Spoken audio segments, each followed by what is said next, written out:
What are silly Hu Tao's biggest pros and cons? That's what I'm here to tell you today. My name is Juice, and let's get into it. The first thing that I'd like to start with is that she's a pretty rad Pyro DPS. Okay, before you say, whoa, no way, really? The Pyro DPS is a Pyro DPS? What I mean is that her damage is still pretty good even by today's standards.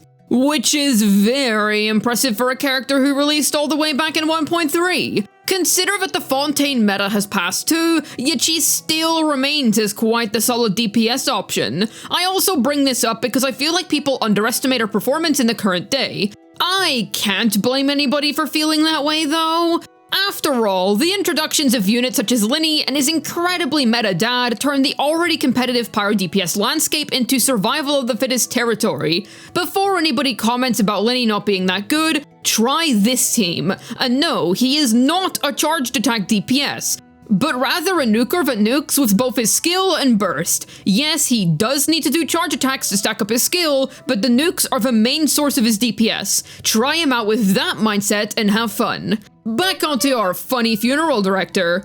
Even so, with those two characters rest here, Hu Tao is a high A tier. She's still better than a majority of most DPS units. I think it's important to remember that right now, we have 4 DPSs that are absolutely busted. Neuvillette in general, especially in the Celestia killer comp, Lyney, his dad, and Mualani, who, for the record, is shredding the speedrunning scene like it's nobody else's business. You could also argue 5 if we include Navia, but that depends on how you personally rate her. That's 4 to 5 S tier DPSs.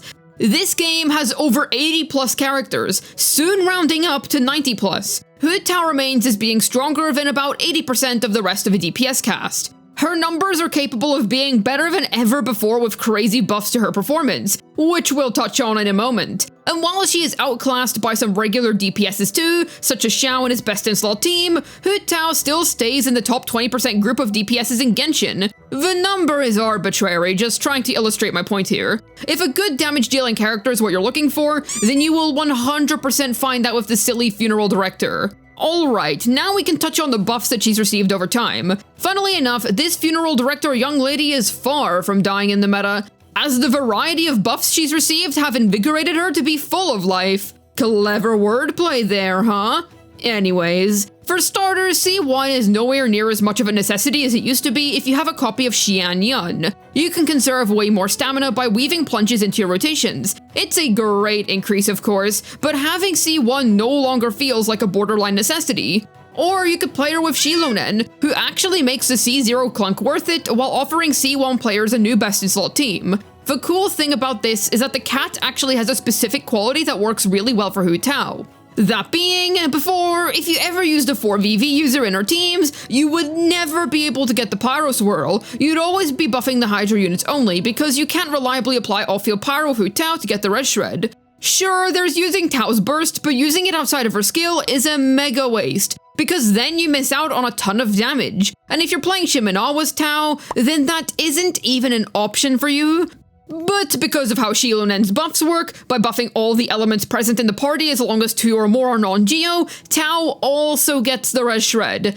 This was such a great buff to Tao's personal damage that it makes sacrificing using Xian Yun for C0 gameplay comfort worth it. It expands upon the 20% universal Res Shred that Zhongli gave a team, which was a buff that had a similarly good quality. Plus, since Xilonen heals, you can upgrade this old core into this one instead. Farina is available with way more damage bonus percent being passed around in the team on the whole. Because of this, while missing out on her Pyro passive wasn't that big of a deal before with Xian Yun Plunge anyway, it's even less of a problem now because Cinder City Fervor covers for it. Yet, if you find her gameplay to be uncomfortable either way, then Xian Yun is still a super strong valid option. Farina also allows Tao to use 4-piece hunters, which is a really strong alternative option to Tao's other best in slot picks. It's her best in slot in terms of damage, but it is pretty restrictive if you need Farina somewhere else, so keep that in mind. Plus, because both Farina and Yelan are such large parts of Tao's output no matter the Tao comp, the DJC2 is really gonna mix up the beat on enemies. Haha, sorry. Anyways. Even if you prefer to play Xingqiu of Hu Tao, the cat's still a huge buff because of that Res Shred fiasco. I would like to mention that while Homa is very reliable on her indeed, you'd rather use Staff of the Scarlet Sands if you aren't going below 50% HP in a Tao team. You'll make better use of the passive in such a case. And even after we've gotten plenty of new DPS characters, Tao still offers some neat strength. Much like Xiao, she is one of the older characters that managed to remain as a good option in the current day. I do think that a mega-invested Lamenter is better than her though. So when's Ganyu gonna join their ranks? She's the last of the old Leo Big Three that needs a major boost in performance. Also, this goes without saying, but her performance against bosses is excellent. If you're struggling with single target content because you may be a Nilou main, or generally just an AoE main that's put all their eggs in the AoE basket, Hu Tao will be an excellent way to diversify your DPS profile, expanding the amount of situations that you can effectively cover. Notice how there were a ton of teammates that I talked about there. This all makes Tao a very flexible unit indeed. You can choose whatever playstyle suits you best with her, and it's very easy to separate really valuable units from her if you need them for another team. For example, in need of Lady Farina? Simple, either drop Farina for an overvape team with Yelan, or simply play double Hydro of Xingqiu to free up the slot. Or shoot, if you need Yelan, then you can swap her away for Xingqiu instead. Having all the really good Hydro choices can really help out when it comes to team flexibility. Overvape is one super unique way to free up the slot, while also using Fischl very meaningfully. Plus, since Bennett is there, the crazy girl's own sub DPS numbers won't be too shabby at all. Funerational exists too, because after all, you can't spell funeral without fun. This is a neat way to provide our teams with a source of AoE, but if I'm being entirely honest, nobody really plays this team anymore, and there are more effective ways to use Xiangling. But if you really want to force Tao in AoE situations, you can do so through these means. Right, we do have to cover the whole C1 debacle though. It's one of the most pressing topics when it comes to Hu Tao, and has been ever since her inception into the game.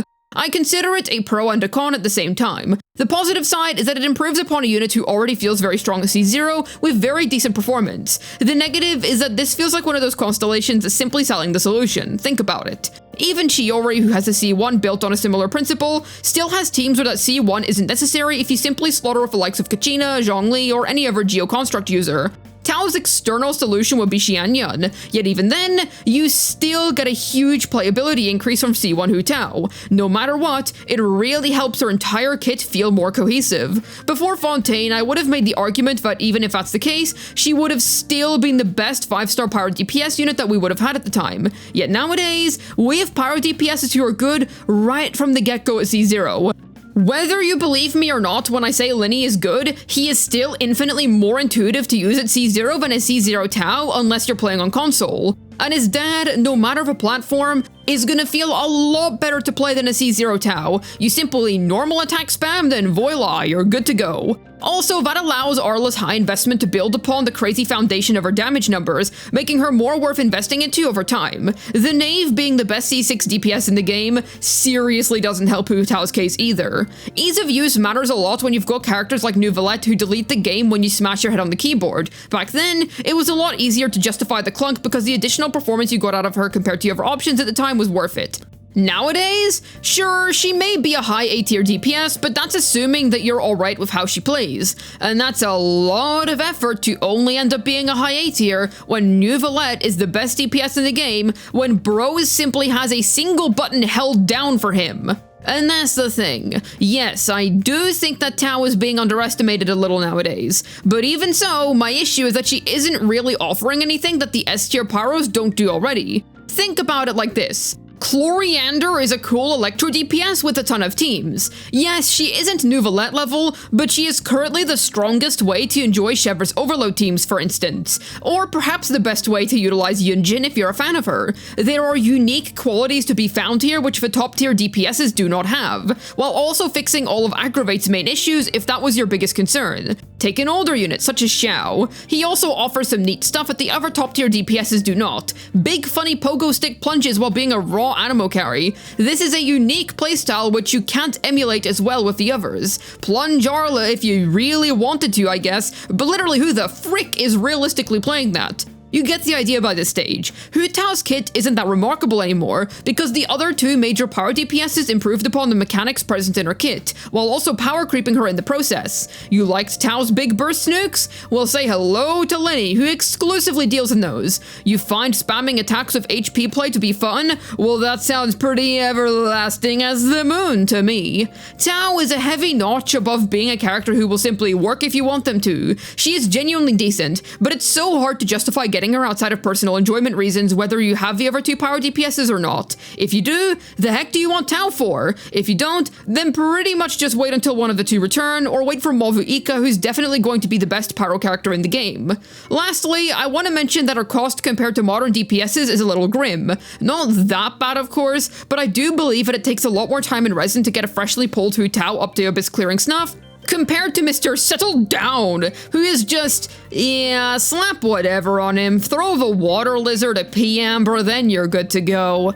She isn't that expensive of a DPS either, though. I definitely think that Xiao is way more costly to get hitting the ground running, who's a fellow old character. There's also Lyney, who kinda sucks on 4-star weapons, to be honest. Okay, he doesn't suck, that's a bit of an exaggeration, but you get the point. At least Tao can make very effective use of Dragon's Bane in her main vape teams. We've also already went over the entire C1 debacle, and while I briefly mentioned this before, getting anybody else's C1 is generally going to be more effective for your overall account. Yeah, sure, C1 Tao is an unbelievably huge deal for herself, but it's a lot wiser to get someone like C1 Farina or Nuvalette instead, as they'll have much better long-term value. Or shoot, even the likes of C1 Arlecchino or Lyney. Just something to keep in mind. I used to love Hu Tao. I mained her with extremity back in the day. She was my first truly long-term main. While I definitely don't care for her nearly as much as I used to, I'll never forget the time I spent as a hyper-dedicated Tao main that spent a ton of free time trying to optimize her build and figure out what would make her the absolute strongest on my account. I did everything with her before.